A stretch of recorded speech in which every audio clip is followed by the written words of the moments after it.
Vamos a dar paso a el segundo panel del Congreso Internacional de Expomin 2023 titulado Los desafíos en la minería. Dejo con ustedes a la moderadora, a la gerente de comunicaciones del Consejo Minero, Christel Lindhorst. Christel, tú tienes la palabra. Bien, ahora sí, muy buenas tardes. Muy bienvenidos todos a este panel de conversación. Hoy tenemos grandes invitados de la industria minera en una Expomin que es relevante no solo para el desarrollo de los proveedores, de los innovadores y generar también actividades de comercialización, sino que también generan estos puntos de encuentro donde podemos conocer los avances del desarrollo de la industria en distintas materias que son claves para el sector. Para poder dar inicio al panel, voy a invitar a que pueda subir al escenario a la ministra de Minería, Marcela Hernando. Muchas gracias.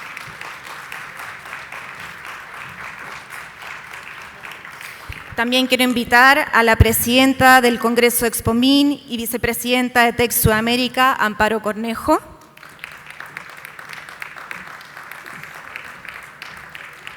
Quiero invitar también al CEO de Collahuasi, Jorge Gómez, y al presidente ejecutivo de Anglo American, señor Patricio Hidalgo.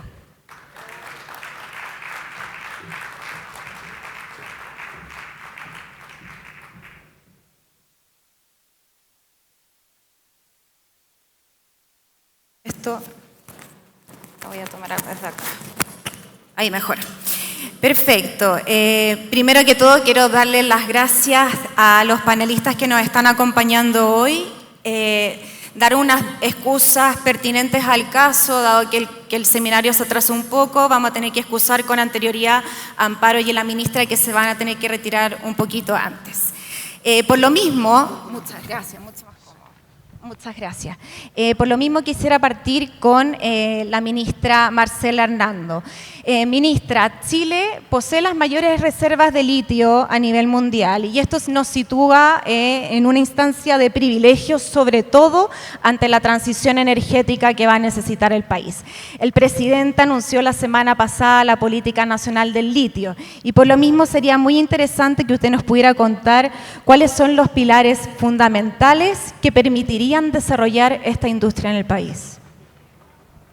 ¿Se escucha? ¿Se escucha aquí? Ahí sí. Bueno, muchas gracias por la pregunta. Yo quisiera relevar que esta es una estrategia que es integral, que no estamos pensando solamente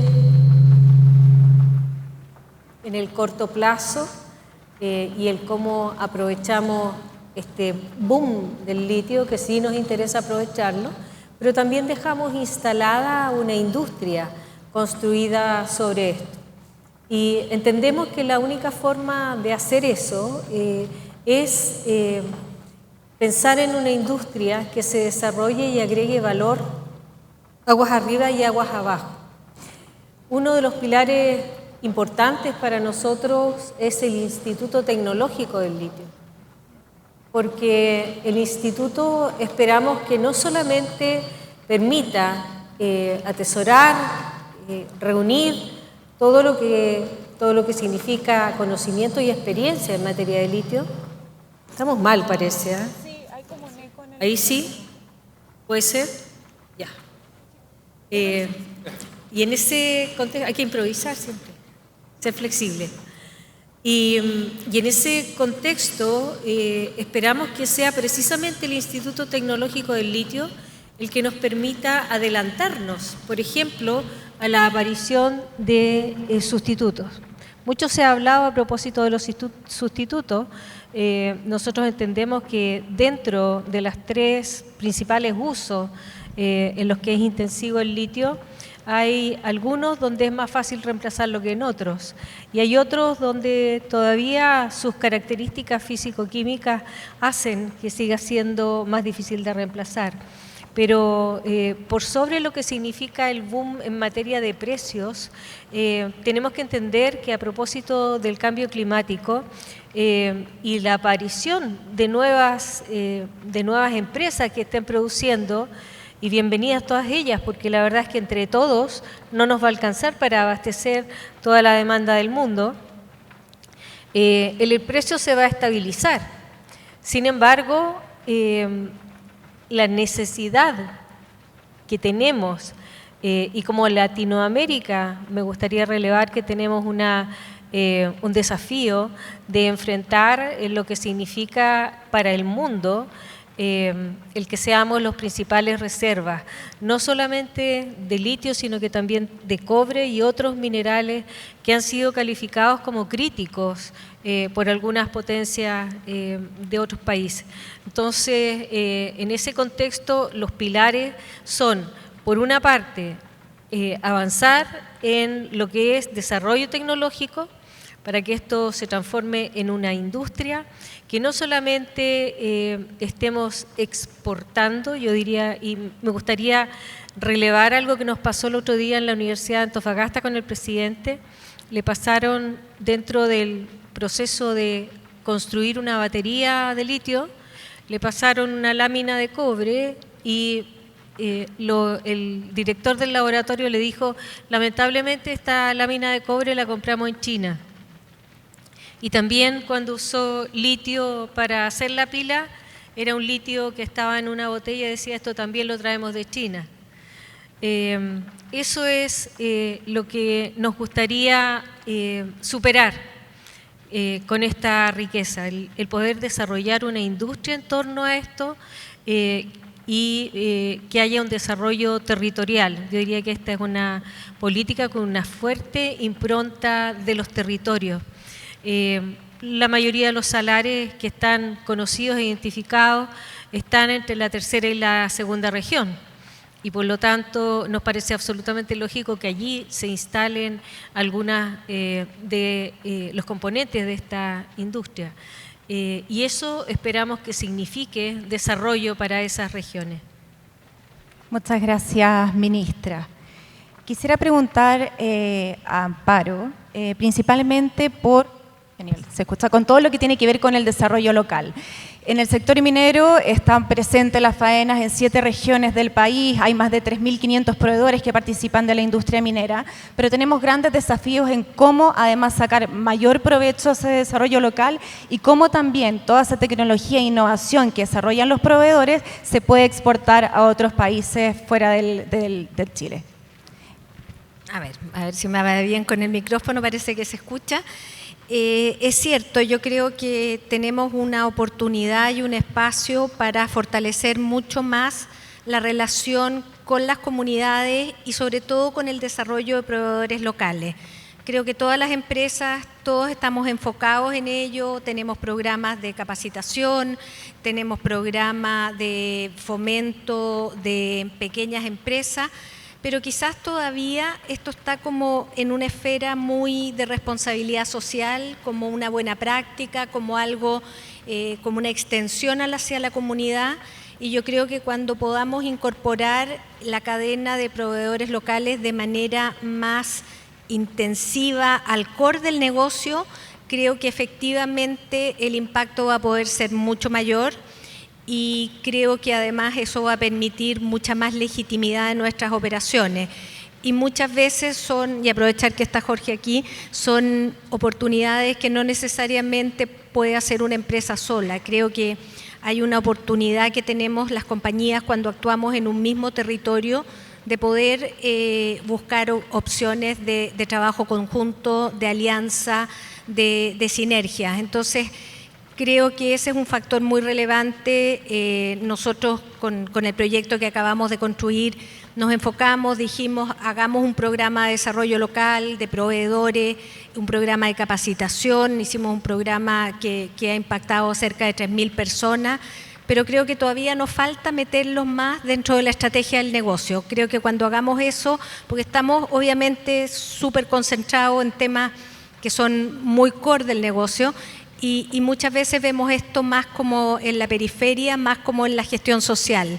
Y yo creo que es algo que es parte de las ventajas competitivas si se gestiona correctamente. Muchas gracias, Amparo. Justo, sí, pues eso, muchas gracias para que no tengamos errores con los micrófonos de nuevo.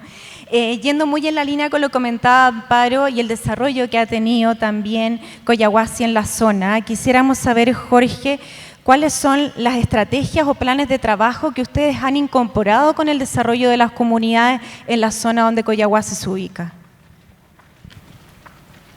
Hola, Cristian. En primer término, gracias a todos, a la organización de Expomin, por la invitación de que hemos sido objeto y una oportunidad de poder compartir y socializar con ustedes. A ver, con respecto a esta pregunta, diría que de alguna forma u otra, en gran medida los movimientos sociales que han ocurrido por muchos años, incluso por siglos, en alguna medida van moldeando los negocios y uno tiene que tener esa adaptabilidad. Entonces, cuando se pregunta si es una estrategia, yo creo que más bien es un convencimiento. Yo puedo dar fe de los últimos 25 o 30 años, pero no son tan distintos de los anteriores de cómo se ha ido generando ese tipo de transformación. Ahora, un segundo punto que para nosotros es relevante y en lo personal es que estas cosas no se pueden hacer solas. Si alguien piensa que lo puede hacer a través de mi forma personal o de su propia compañía, me gustaría conocer la estrategia, digamos, porque no es fácil. Un tercer elemento tiene que ver con poder traspasar el atributo del entorno a nuestra gente. Cuando digo traspasar el atributo del entorno a nuestra gente es de nuestros trabajadores propios y terceros. Cuando se tiene una proporcionalidad del orden de 3:1, naturalmente, de que si uno no tiene involucrado las empresas que nos prestan servicios, hay una parte importante de la compañía de que no va a tener presencia y tal vez sea la que es más masiva en la región y también en el país. ¿A qué le llamo esta percepción de pasar el atributo? De que de alguna forma u otra, probablemente hace 25 o 30 años, este tipo de relacionamiento con las comunidades era prácticamente de una área, unas 2 o 3 personas. El resto que trabajábamos al interior sabíamos poco y nada. Por lo tanto, la sensibilidad que había al interior de lo que estaba ocurriendo afuera, de las demandas que habían afuera, en realidad no era simétrica y también no tenía la misma importancia. En la medida en que nuestra gente, cada uno de ellos se ve involucrado y tiene que muchas veces dar una respuesta, o con frecuencia también encontrar espacios como para hacer proyectos de larga data, porque esta es una actividad de largo plazo, por lo tanto no se transforma que sea en dádiva, sino que sencillamente sean proyectos que se desarrollen y que sean sustentables en el tiempo. Adicionalmente, creo que el relacionamiento con las comunidades específicamente tiene que ser con una focalización, también con la misma mirada que dije con antelación.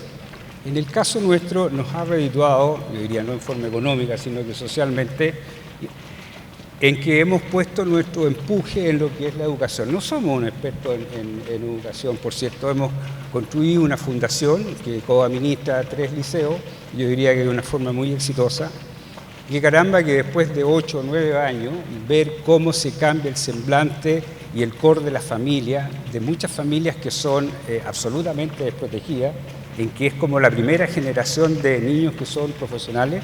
A través de estos liceos nosotros debemos tener prácticamente 300 niños trabajando en nuestra propia compañía y también en otras compañías que producen, que nos prestan servicios. Eso creo que ha sido un gran aliciente y un impacto significativo, no solamente para la región, sino que también para el país y nuestra actividad. Y yo diría que hay un último punto en que tiene que ver con las autoridades. Y quiero ser consecuente con lo que dije con antelación, de que no son cosas que se pueden hacer solos, sino que con alianzas público-privadas, que soy un convencido que son las actividades o los medios, los transportes, de cómo se pueden sacar los pueblos de la pobreza y del desencanto de sus habitantes. Y en esto, con una periodicidad de los gobiernos, en el caso nuestro de 4 años, y probablemente lo vamos a tener por las próximas 2 décadas, tenemos que trabajar con los servicios que son transversales a los gobiernos de turno. De tal manera de poder también, de esa forma, interferir, de una forma positiva, por cierto, formar parte del desarrollo de las políticas públicas que finalmente van con este foco de poder tener un relacionamiento y que finalmente se transforme en una mejor calidad de vida para las personas. Muchas gracias, Jorge. Patricio, una de las noticias que claramente marcó la agenda de la semana pasada fue la aprobación del proyecto Los Bronces Integrados, lo cual es un claro ejemplo de cómo la industria ha avanzado en desarrollos de proyectos de inversión cada vez más responsables con el medio ambiente, con diálogos más transparentes con las comunidades y en línea también con el desarrollo de una producción que vaya en la mano con la demanda energética que tiene el país y con hacer frente al cambio climático. En este sentido, si tú nos pudieras comentar cuáles son las principales características y aspectos que podrías destacar de este proyecto. Sí, no, muchas gracias, Cristel. Obviamente tomamos esto con mucha responsabilidad primero. Y lo tomamos con responsabilidad porque creemos que es una nueva forma de hacer minería. Tú lo mencionabas bien, cuáles son los aspectos principales, y yo te diría que sustentabilidad fue la prioridad que tomó este proyecto desde su origen, incluso por sobre los principios financieros. ¿A qué me refiero con eso?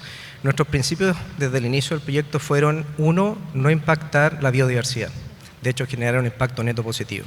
Segundo, no consumir más agua, y me voy a referir a eso en más detalle en un minuto. Tercero, no impactar o no utilizar mayor capacidad de tratamiento, a pesar de que financieramente pudiese haber hecho más sentido incrementar nuestra capacidad.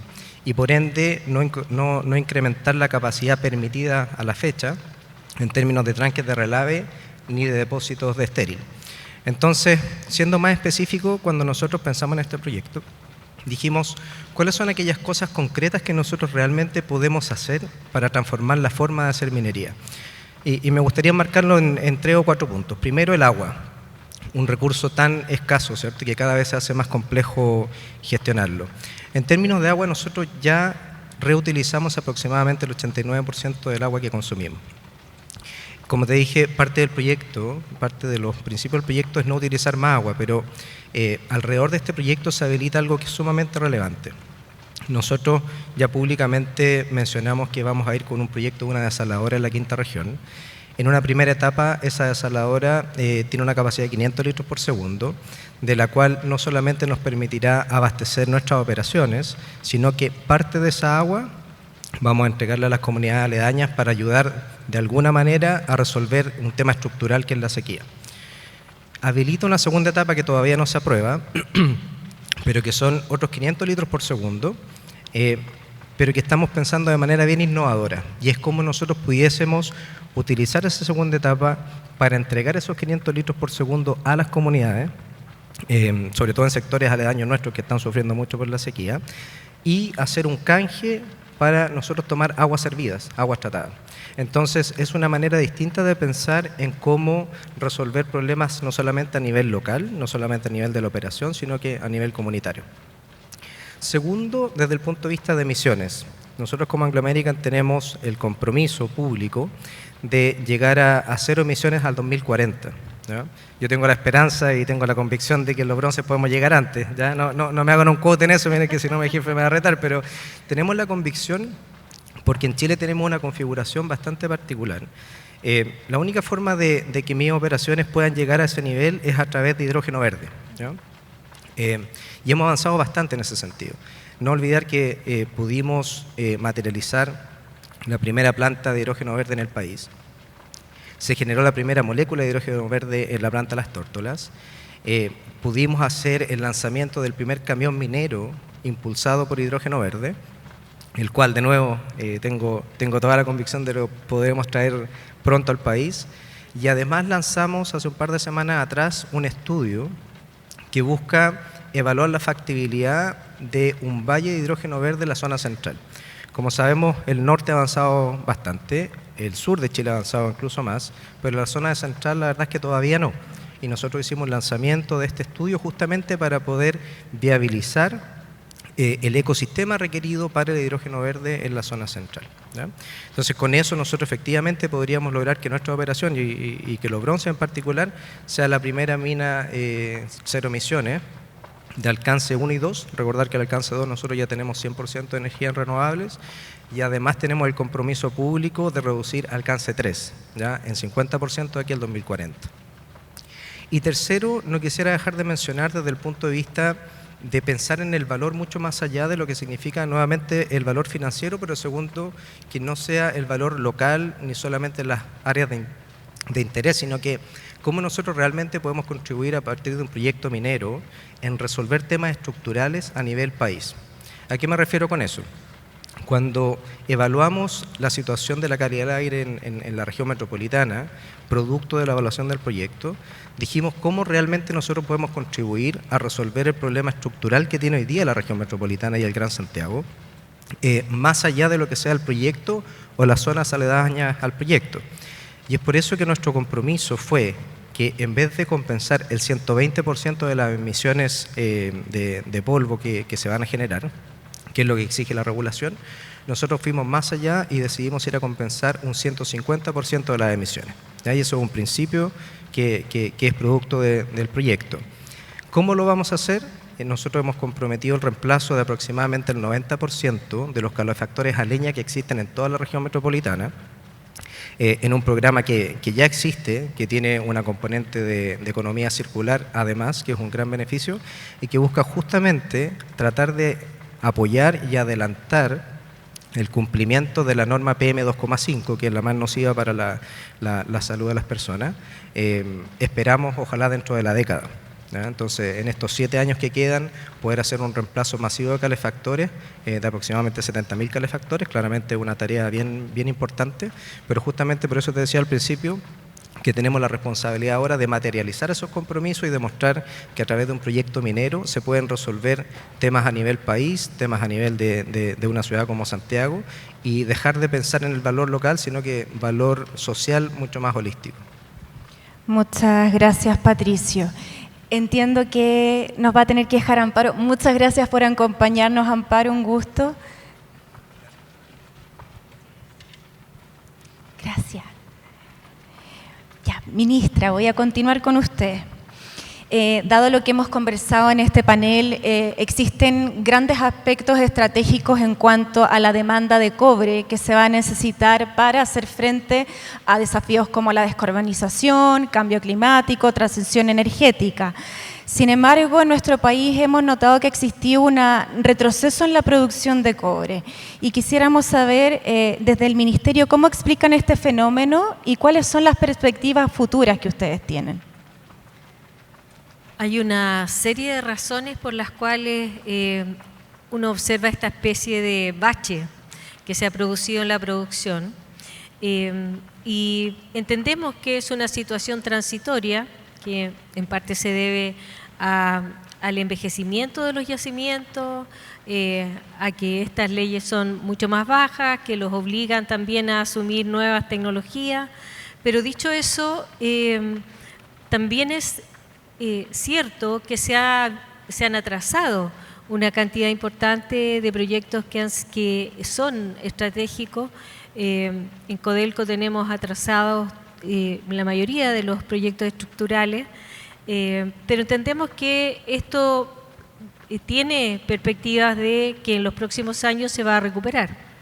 Nos interesa también, y me parece que era uno de los temas importantes a tocar hoy día, hablar de los proyectos Greenfield y de cómo hacemos también que la exploración vuelva a retomar el ritmo de crecimiento que tenía hasta antes de la pandemia, donde sufrió también ahí una baja.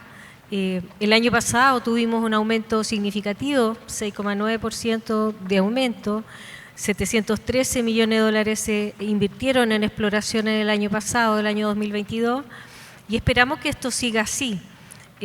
Nos gustaría que las empresas mineras que están hoy día presentes acá no solamente pensaran, y también uno lo entiende, con todos los desafíos que hemos mencionado, piensan más en el crecimiento de los proyectos y los yacimientos que ya existen. Pero ¿cómo empezamos a descubrir nuevos yacimientos? Y tenemos mucha fe en que van a ser dentro de los próximos meses y años muchos los proyectos que van a partir. Y, por qué no decirlo, nos sentimos también contentos de que los bronces integrados vaya a partir luego de tener una latencia y una demora importante. Muchas gracias, ministra. Amplios desafíos también tenemos, no solo en el área de desarrollo de proyectos, sino también en la incorporación de capacitación para los trabajadores. Coyahuasi ha avanzado mucho en lo que tiene que ver con la economía circular en la región, pero ¿cómo se traspasan esas capacidades, Jorge, hacia los trabajadores de la industria, para que ellos también puedan incorporar y así como empresa seguir trabajando en el desarrollo de una mayor economía circular? A ver, respecto a este tema de las nuevas tecnologías y la incorporación de la inteligencia artificial, probablemente tengamos una perspectiva un poco diferente, en el sentido que nuestro primer punto tiene que ver en que la tecnología a sola no va a resolver los problemas. Al final del día son los procesos los que tienen que demandar dónde están las oportunidades para que finalmente toda la cadena de valor mejore con la incorporación de la tecnología. Y en muchos... El micrófono más. Gracias. Para que se escuche bien. Gracias, Carolina. En muchos casos, esto finalmente hace de que el verdadero éxito para tenerlo en la posterioridad, una vez puesta la implementación, tiene que ver con las capacidades de lo que hay al interior de las personas. Déjame decirte un dato. Solo el 10% del 100% tiene que ver con aquellas capacidades que se puedan tener en el manejo de grandes volúmenes de datos, que es el Big Data o el Machine Learning, que al final del día es el análisis minucioso, pero todo de data pasada. Hay un porcentaje del orden de un 20% que tiene que ver con el hardware propiamente tal, que eso no es tan difícil de adquirirlo para una compañía minera, más aún que en el último tiempo yo diría que este tipo de hardware ha disminuido en sus valores. Pero un 70% de la efectividad o del éxito que esto pueda tener tiene que ver con las capacidades que tienes al interior de la organización. Por de pronto, cuando se hace de una forma en que son los propios procesos los que demandan las mejoras, y ahí están involucrada la gente, de tal manera de que sientan una incorporación de una tecnología pero propia y demandante de ellos mismos, la facilidad y el aprendizaje es mucho más rápida y también la posibilidad de tener un éxito es altísimo. En ese sentido, creo que nuestra experiencia ha sido ser cauteloso en la búsqueda de la tecnología y también de su aplicabilidad. Con respecto a la economía circular, que ya es nuestra desde el año 2020, el mundo en los últimos 150 años ha tenido una metodología o un sistema lineal que produce, usa y desecha. Yo diría que en el último... Y eso ha llevado a la biosfera, yo diría que a sus límites de capacidades termodinámicas. Por lo tanto, lo que se está haciendo ahora es una verdadera necesidad. No obstante lo que dije con antelación, yo diría que en las últimas décadas se ha producido un incremento significativo del reciclaje que puede ser como una etapa intermedia. Y finalmente la economía circular, más bien la mirada nuestra es como un modelo económico, en el sentido en que tiene que estar incluido obviamente un ganancial, estar incluido personas, para poder restaurar, reparar, sustituir, de tal manera de que los desechos sean absolutamente los mínimos con respecto a los que uno utiliza para una industria tan demandante como es la minería. Eso yo diría que han habido aproximaciones bastante exitosas que tienen que ver con los neumáticos, que ha sido un problema yo diría que de larga data. También las bolas que se utilizan en la molienda, las botellas plásticas, que son toneladas, que también hemos sido, yo diría que bien proactivos con respecto a estos temas. Pero en primera instancia, insisto, está en lo que es poder preparar a nuestra gente. como último alcance, tiene que existir, yo diría que un ambiente, no solamente, y vuelvo a las empresas que prestan servicios. El año 2020 nosotros dijimos que íbamos a incluir en nuestras licitaciones, adquisiciones de servicios y también compra de insumos, un 20% en la evaluación económica, la incorporación de la economía circular. De esa forma se puede interpretar hasta como un grado de exigencia, que por cierto así lo era en el minuto. No obstante, cada vez las empresas empezaron a poder valorar en mayor magnitud este atributo, porque les dio una posibilidad, no solamente con nuestras compañías, sino con el resto, pero también entendiendo el concepto, insisto, como un modelo económico que es sustentable en el tiempo. Yo diría que la minería, desde ese punto de vista, en los últimos años ha tenido un giro que ha sido significativo. Yo escuchaba a las personas con anterioridad de la Cámara Minera que hablaban esto de la sustentabilidad.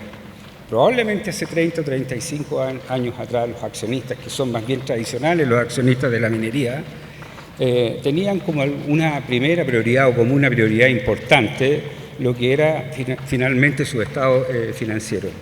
Hoy en día, créanme, yo por lo menos en los directorios que tengo la oportunidad de participar, ellos son enfocados en decir, mire, en realidad lo que nos interesa finalmente es que este negocio perdure en el tiempo. Y perdurar en el tiempo significa tener elementos muy relevantes en la mente de quienes de alguna forma tenemos la responsabilidad y que tiene que ver con el relacionamiento con las comunidades, con el relacionamiento con las autoridades, hacer de una industria o de una operación sustentable no solamente con su entorno, sino que también internamente, para que eso tenga un efecto positivo, insisto, no solamente como compañía, sino que en la región y también en el país, por la importancia que nuestra actividad tiene. Muchas gracias, Jorge. Hemos hablado de economía circular, hemos hablado de desalación, nuevos proyectos mineros, hemos hablado del litio, varios aspectos relevantes para la industria. No podemos dejar también de lado otro aspecto que es importante para el sector, que es la incorporación de más mujeres. Llevamos más de un 15% de participación de mujeres, hemos hecho trabajo en sesgo inconsciente, el sector ha tenido bastantes avances, pero nos gustaría conocer desde Anglo American cuáles son los desafíos y los avances que ustedes identifican y cómo los han abordado. No, es un súper buen punto, Cristel. Yo creo que primero hay que reconocer que ha habido un avance, como bien dices tú. Tenemos ejemplos súper concretos, creo que cada empresa ha hecho un tremendo trabajo, ha habido una buena colaboración en ese sentido también. Particularmente en Anglo American, nosotros por lo que es la dimensión de cargos directivos, tenemos más del 30% de cargos directivos que lo han tomado mujeres de una base muy baja, prácticamente un 0% en un par de años. Hemos avanzado aproximadamente de un 9% a un 15% en lo que es el global de participación femenina en nuestra fuerza laboral. Sin embargo, estoy seguro que si yo le pregunto a cada uno de ustedes hoy día en la audiencia si eso es suficiente, la respuesta clara y concreta es que no. Y esa es mi mirada también y yo creo que eso lo compartimos todos y todas. ¿Qué tenemos que hacer, que creemos nosotros? Uno, para poder lograr que esto realmente se concrete y llevarlo al siguiente nivel, primero tiene que haber un convencimiento muy claro y determinado desde el liderazgo, ¿ya? Y mucho más allá de lo que es la cuota, es convencerse como líderes que efectivamente organizaciones que son más diversas y a la vez más inclusivas, que voy a referirme a eso en un minuto, son más seguras, son más productivas y generan una cultura mucho más rica que llama a tener un mejor ambiente de trabajo. Cuando los líderes se convencen de eso, naturalmente se da el cambio. Pero si no ocurre eso, la verdad es que el cambio orgánico es bastante difícil. Entonces creo que tiene que partir por ahí. Segundo, creo que tenemos que desafiar todavía muchos paradigmas. Si bien hemos avanzado bastante, todavía existen muchos paradigmas en la industria respecto de la incorporación de mujeres o de talento diverso, y todavía hay conversaciones que son bastante atrasadas respecto de eso. Todavía hay conversaciones respecto de tomar riesgos calculados, lo cual la verdad es que como hombres nos hemos beneficiado mucho tiempo, ¿cierto?, de nuestra condición, y esa conversación nunca existió. Entonces, creo que hay que romper esos paradigmas y, de nuevo, con mucho convencimiento. Nosotros estamos súper contentos de, en nuestro caso, haber nombrado a Paulina Jaramillo, la primera gerente general en el grupo, digamos, Anglo American, desde acá de Chile, que acaba de tomar el soldado. Pero Paulina no fue nominada porque sea mujer, sino que Paulina fue nominada porque es la mejor persona para liderar el soldado y tiene todos los atributos para hacer eso. Entonces, creo que todavía tenemos que desafiar mucho de esos paradigmas. Y lo tercero, creo que tiene mucho que ver con los habilitadores que hay que generar tanto internamente en la organización como externamente. ¿A qué me refiero con eso? Necesitamos generar los habilitadores internos en términos de generar las condiciones, generar la seguridad psicológica, entender, ¿cierto?, qué habilitadores se necesitan tanto en operaciones que son obviamente geográficamente más complejas, con configuraciones más complejas, para que efectivamente la fuerza laboral diversa efectivamente sienta que tiene un desarrollo, hay igualdad de condiciones, y eso la verdad es que hay que ser muy deliberado desde el principio en generar esos habilitadores. Y tenemos que generar habilitadores fuera de lo que son las operaciones o mucho más allá de lo que es una compañía. Bien lo decía Jorge, ninguno de estos desafíos los vamos a resolver solos, ¿ya? Entonces, creo que tenemos que pensar muy bien en cómo generamos esos habilitadores como industria para efectivamente poder generar los talentos, el recurso, y la verdad es que hay algunas oportunidades que están ahí, que son más fáciles de generar, y otras que van a tomar más tiempo. Si uno ve la incorporación, por ejemplo, lo que son las carreras STEM, todavía es demasiado lento, pero es una tremenda inversión. Si uno lo piensa, el trabajo que hagamos ahora va a ser los cambios que necesitamos durante la década que viene, ¿ya? Y la verdad es que, insisto, tal como partí la respuesta, hemos avanzado muchísimo, vamos en el camino correcto, pero nos falta muchísimo también. Muchas gracias, Patricio. Hemos avanzado bastante. De hecho, la ministra también es partícipe de la Mesa Mujer y Minería, donde ahí tenemos un trabajo colaborativo también con todas las empresas y el sector público. Este es un espacio bastante provechoso para que la gente pueda informarse de aspectos que de repente desconoce la industria. Y por lo mismo quisiera pedirle a cada uno de ustedes que pudiera entregar un mensaje final que quisiera destacar en cuanto a lo que hemos conversado en este panel de conversación. Ministra, le doy la palabra a usted.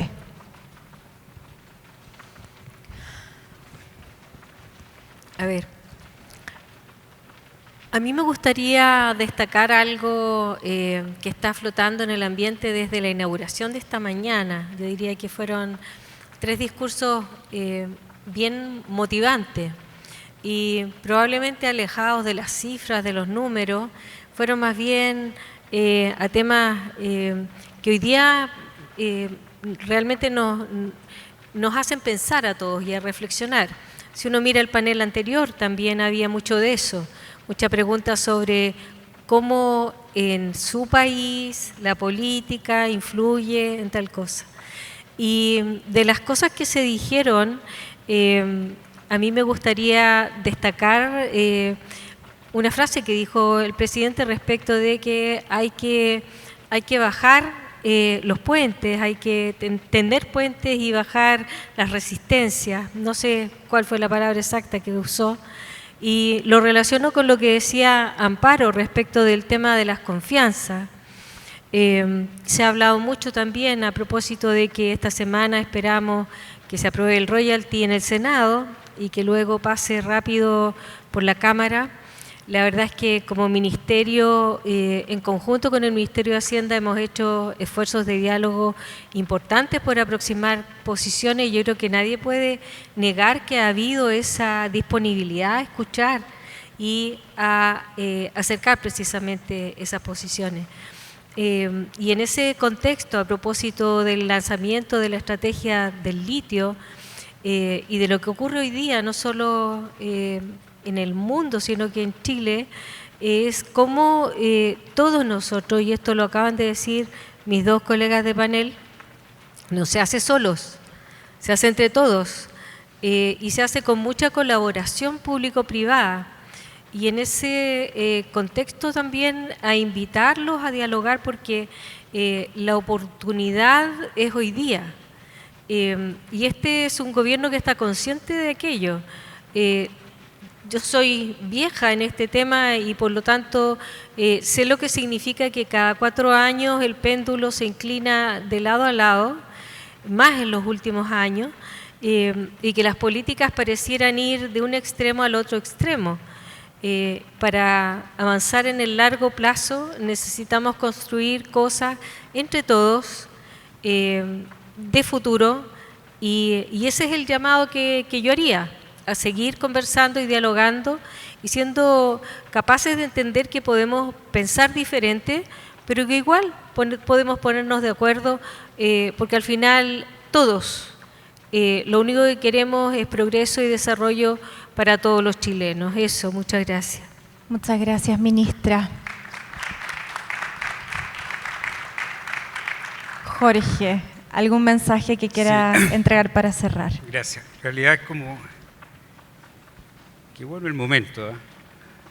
En el sentido, recién estaba pensando, nosotros estamos situados en un lugar recóndito del mundo que se llama Chile, pero también tenemos ciertas bendiciones, que es el país en el cual tenemos el orgullo y el privilegio de realizar nuestras actividades, más allá de lo que significan las reservas de cobre o de litio o de la importancia que desde ese punto de vista podamos tener. Pero sí quisiera hacer hincapié de que estamos en un momento crucial. Y quiero ser consecuente con lo que dijo con anterioridad, con esto del modelo lineal y del cambio climático. Tenemos la gran oportunidad de ser protagonistas de una mejor calidad de vida para el mundo con la descarbonización. Creo que las energías renovables no convencionales van a tener que seguir incrementándose, yo diría, significativamente y exponencialmente con el tiempo. Esta transición en la que estamos, yo diría, a puertas de comenzar, que probablemente tengamos un retraso con respecto al desacoplamiento que hubo con las centrales térmicas, principalmente en Europa. Acá, yo diría, y lo escuché hace unos días atrás, tiene que ver con el timing de desarrollo de los nuevos proyectos. Si bien es cierto, pareciera que hay bastante consenso con respecto a la demanda que va a ser creciente. No obstante, no tengo la misma sensación con respecto a la oferta. Y yo diría que en eso la gran mayoría de los países que tenemos la oportunidad de ser aportante en estas materias primas, yo diría tan trascendentales como las que está necesitando el mundo en este minuto, obviamente que se requiere de los mecanismos y de las estabilidades como para poder desarrollar negocios de larga data como es la minería. Tenemos confianza con las autoridades en que esto se va a llegar a puerto y que sigamos siendo un referente y yo diría que un país importante con respecto a la producción de cobre y lo que ello significa también para el mundo. El mundo no puede esperar más, por lo tanto nosotros también tenemos que ser responsables de tomar las decisiones en su justa dimensión y en el tiempo adecuado. Muchas gracias, Jorge. Gracias. Yo coincido. Yo primero creo que estamos en un punto de inflexión sumamente relevante y los desafíos son gigantes. Cuando uno piensa en el cambio climático, la verdad es que es un desafío enorme para la humanidad y la verdad es que no vamos a lograr esa transición sin los minerales que producimos acá en Chile. Y eso genera una tremenda responsabilidad para todos nosotros, ¿ya? A la vez, la única forma de hacerlo es transformando la minería. Ya no vamos a hacer minería como se ha hecho en las últimas décadas, en los últimos siglos. La minería ya está transformándose y estamos convencidos de que el cambio que viene va a ser mucho mayor, va a ser mucho más fuerte, pero va a ser mucho más positivo que lo que quizás todos nosotros nos imaginamos. Viene un cambio que va a ser vertiginoso, pero a la vez yo creo que realmente va a ser una diferencia. Y lo tercero, creo que vamos a tener que ser todos y todas muy humildes, porque tal como lo mencionábamos anteriormente, ninguno de nosotros puede resolver estos problemas tan grandes solo. Y la colaboración como industria, con grupos de interés, con las comunidades, se va a transformar cada vez más importante para lograr salir airosos de un desafío tan grande como este. Así que bastante optimista del rol que juega la minería en ese sentido y bien convencido de que vienen cambios correctos en la transformación de minería. Muchas gracias, Patricio. Un aplauso para los panelistas. Quiero agradecerles la interesante conversación que tuvimos en aspectos claves que son para el sector y en mostrar también cómo están avanzando ustedes en la empresa y desde el gobierno en el desarrollo de una minería mucho más responsable. Muchas gracias a todos. Muchísimas gracias a Christel Lindhorst por la moderación de este panel. Gracias una vez más a la ministra Marcela Hernando, a Amparo Cornejo, quien ha debido retirarse con antelación, a Jorge Gómez y a Patricio Hidalgo. Les agradecemos una vez más a los auspiciadores que hacen posible este Congreso Internacional, a Minera Candelaria, a Mining Finland, a Telefónica, a Goldfields, a Barrick y a Accenture, y a nuestro auspiciador por panel temático Europer.